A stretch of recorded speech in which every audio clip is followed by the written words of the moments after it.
Hello, my name is Michelle Perez. I'm the Water Initiative Director for American Farmland Trust.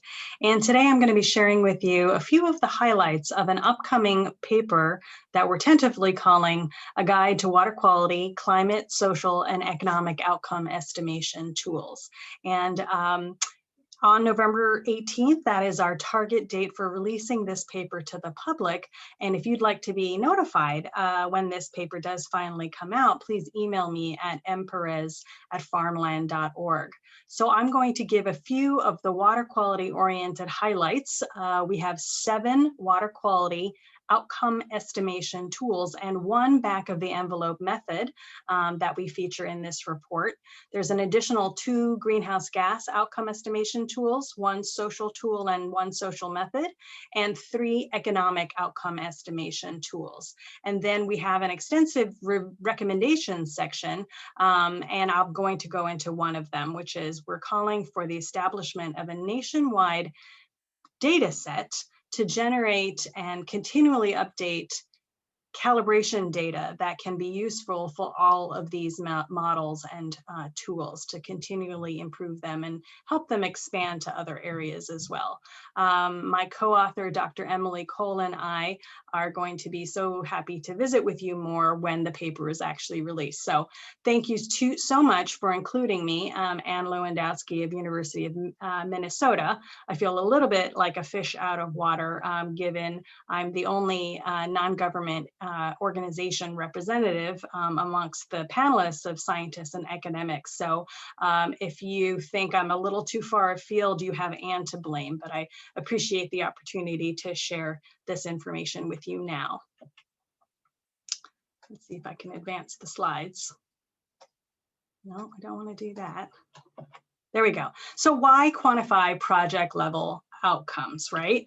Well, because it's required by law. If you recall, the 2014 Farm Bill established the Regional Conservation Partnership Program, or RCPP.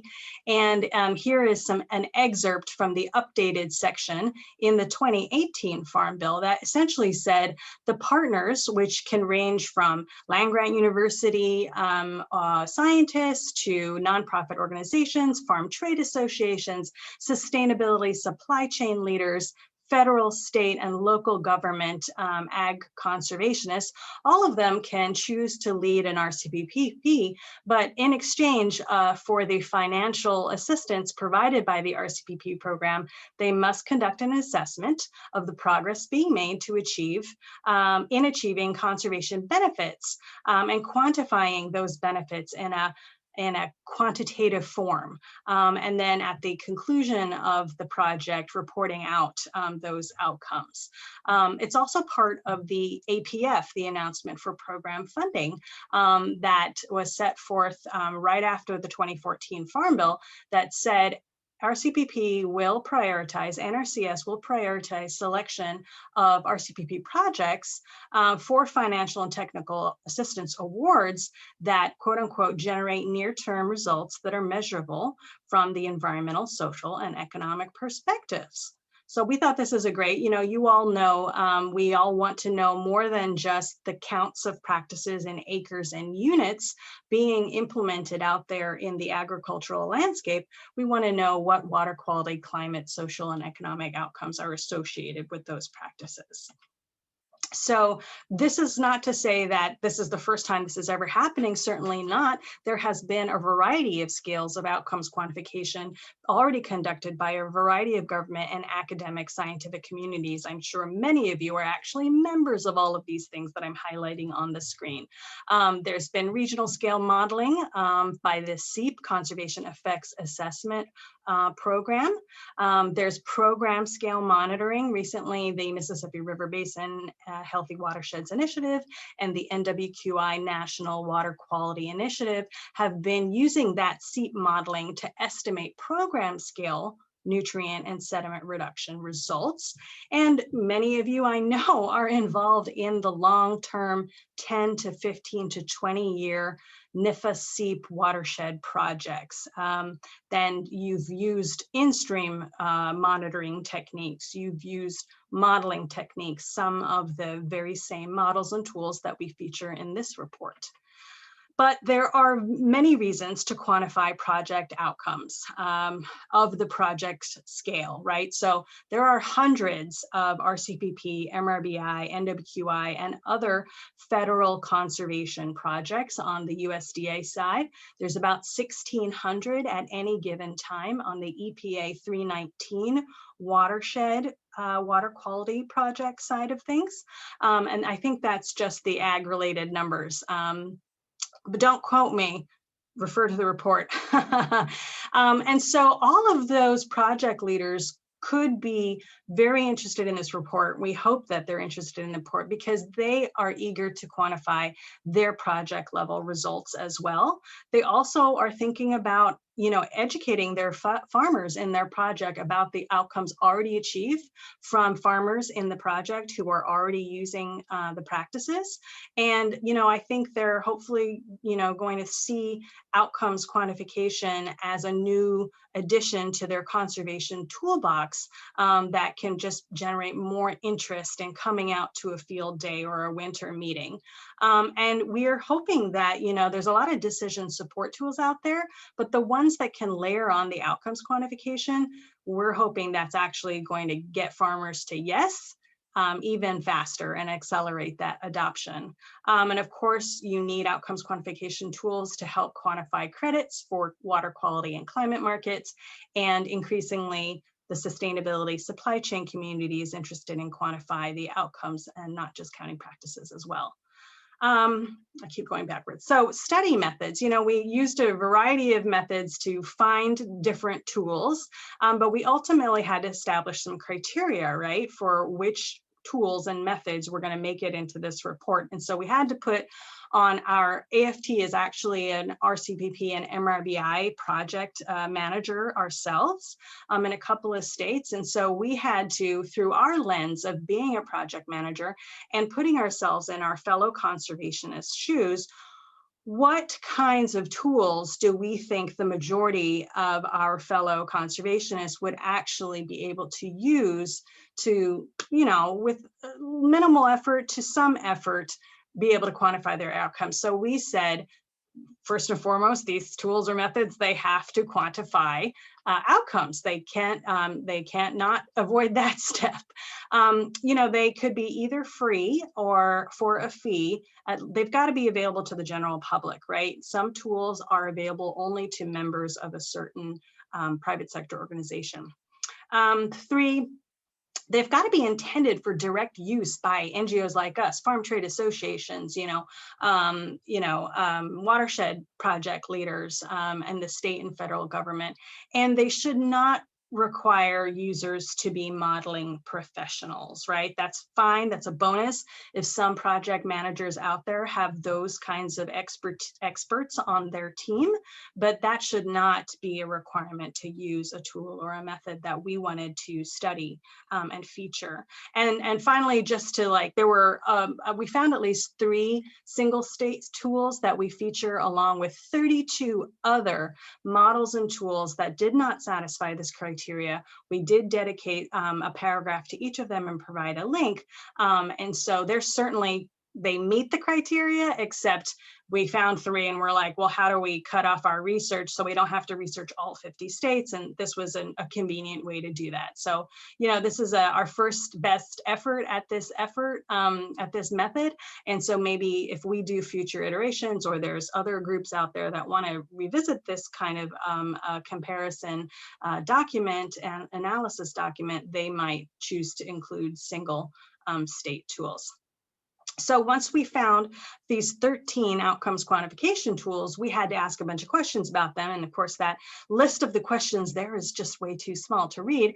But we essentially grouped our questions into, look at my A through F is what the lettered bulleted list is supposed to read.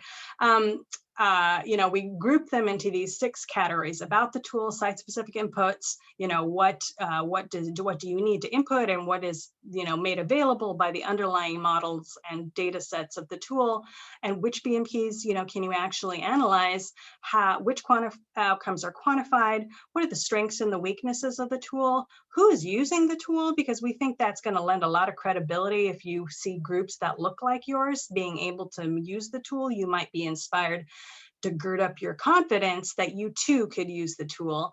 And finally, what kind of supporting information is provided by the tool users, and where can you go for more information? So here is the highlight of what we decided to include in the report. On the left-hand side, you see the 7 water quality tools and 1 method. So that's EPA's Step L tool, EPA's Region 5 tool, the USDA's Nutrient Tracking tool, Stroud's Model My Watershed, Minnesota's Board of Water, and I knew I was going to mess up on something here. Let's call it, it's the state water resource conservation districts. They developed a tool called the PTM app, web-based tool. EPA and Chesapeake Bay Program's CAST tool, the Chesapeake Commons Field Doc tool, and the STAR method, which is this back of the envelope method. And you can notice that the first 3 tools are nationwide, meant for use nationwide, and the others have a geographic constraint. On the other side here, we have climate tools, the social tools, and the economic tools. So I'm, starting to see I'm running out a little bit out of time, so I want to get to the water quality tools right away, but we did try to, help provide a number of schematics in the report to help project managers figure out, well, what's their priority? Is it water quality or is it economics? Is it greenhouse gases or is it social? And did they want a tool that estimated outcomes at the field or the farm scale? Or did they want a more broad project scale, county scale, watershed scale, program scale kind of tool? So here's a guide to walk you through, which tool does what really well and how you can extend it.